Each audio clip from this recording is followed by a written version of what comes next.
Shalom, selamat sore Bapak Ibu sekalian yang dikasihi dan diberkati Tuhan. Kita tiba pada pendalaman pelajaran sekolah sahabat kita minggu ini, hari Jumat. Dan sebelum kita mengikuti, mari kita tunduk kepala sejenak.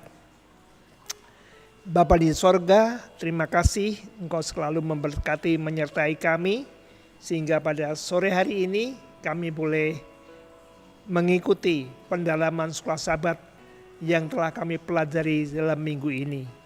Kiranya dengan pertolongan Roh-Mu yang kudus, kami boleh mengerti dan menjadi berkat dalam kehidupan kami. Terima kasih Tuhan, mohon ampun dosa kami, dalam nama Tuhan Yesus kami berdoa.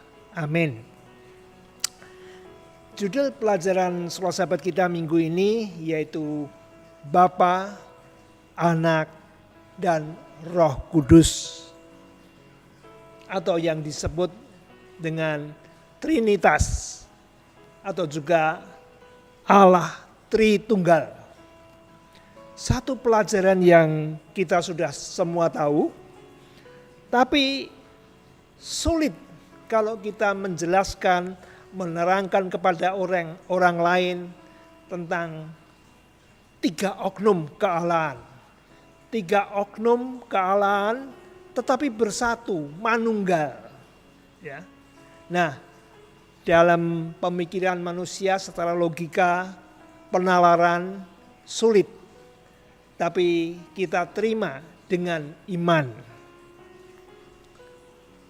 Pada waktu Yesus mau berpisah dengan murid-muridnya, dia menjanjikan penolong yang lain, penggantinya.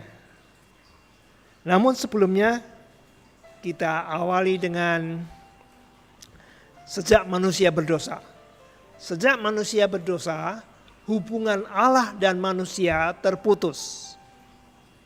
Untuk menyambung kembali, salah satu oknum kealahan, yaitu Allah Anak yang disebut Yesus Kristus, harus turun ke dunia.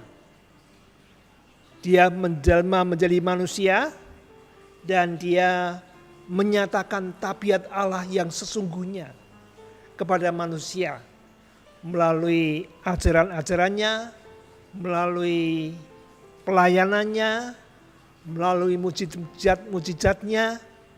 Namun di dalam Yohanes 1 ayat 11, Yohanes 1 ayat 11 dikatakan, ia datang kepada miliknya, milik kepunyaannya.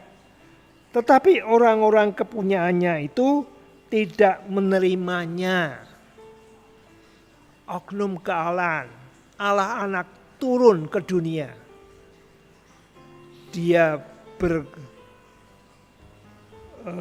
berbicara dengan manusia, tetapi orang-orang menolaknya. Karena apa? Karena pemimpin-pemimpin agama, ahli-ahli Taurat salah dalam mengajarkan. Mereka merindukan Mesias, tetapi Mesias yang menurut ukuran duniawi mereka. Mereka mengharapkan Mesias ini akan membawa kejayaan bangsa Yahudi seperti zaman dahulu bangsa Israel yang langsung dipimpin Tuhan. Itulah sebabnya waktu Yesus ada di tengah-tengah mereka, mereka melihat seorang yang sederhana, anak tukang kayu. Penampilannya biasa-biasa saja. Walaupun dengan khotbahnya, dengan mujizatnya, sebenarnya Yesus menunjukkan siapa dirinya. Tapi mereka hanya mengukur secara daging, secara duniawi. Jadi mereka menolak Yesus. Nah, bagaimana caranya agar kita itu tidak terjebak seperti orang-orang Yahudi? Waktu Yesus mau naik ke surga, Yesus tahu bahwa murid-muridnya akan mengalami kesukaran, menghadapi tantangan, menghadapi aniaya, penjara, bahkan kematian. Oleh sebab itu, Yesus menjanjikan penggantinya. Kita buka di dalam Yohanes 14 ayat yang ke-16 dan 17. Aku akan minta kepada Bapa dan ia akan memberikan kepadamu seorang penolong yang lain supaya ia menyertai kamu selama-lamanya. Penolong yang lain. Karena Yesus tahu bahwa murid-murid yang ditinggalkannya akan menghadapi kesukaran, membutuhkan penolong, yaitu Roh kebenaran. Dunia tidak dapat menerima dia, sebab dunia tidak melihat dia dan tidak mengenal dia. Tetapi kamu mengenal dia, sebab ia menyertai kamu dan akan diam di dalam kamu. Janji ini bukan hanya untuk murid-murid saja, tapi untuk kita semua yang disebut pengikut-pengikut Kristus. Roh penghibur, roh kebenaran, yaitu Roh Kudus. Dan dia akan berperan di dalam pelayanannya. Dikatakan kalau kita bisa baca Yohanes 16, 7-11, di sana dikatakan Roh Kudus menginsafkan akan dosa. Artinya Roh Kudus bekerja dalam hati kita untuk menyadarkan akan dosa-dosa kita dan kebutuhan kita, yaitu pertobatan. Kemudian Roh Kudus juga akan menuntun dalam jalan kebenaran. Setiap saat kita di dalam jalan kehidupan ini menemui banyak persimpangan. Kalau kita salah pilih memang merugikan kita. Maka Roh Kudus yang akan menuntun kita memilih yang benar. Roh Kudus juga mengamarkan akan penghakiman yang akan datang, ya.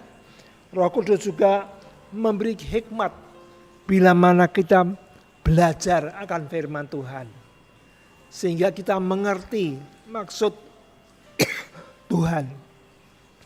Roh Kudus juga akan menolong kita untuk mengingatkan firman Tuhan yang mungkin kita lupa. Dan Roh Kudus mendorong kita untuk hidup benar sehingga kita menghasilkan buah-buah roh. Buah roh, kasih, sukacita, damai sejahtera, kemurahan, kelemah lembutan, kesetiaan, penguasaan diri dan sebagainya. Saudaraku, kita bersyukur. Sekalipun Yesus tidak ada di tengah-tengah kita, tetapi penggantinya, Roh Kudus, diam dalam hati kita. Oleh sebab itu, marilah kita menyediakan tempat di hati kita, agar Roh Kudus itu kerasan, senang tinggal dalam hati kita, yang akan menuntun hidup kita. Semoga hidup kita akan menghasilkan buah-buah roh. Tuhan memberkati.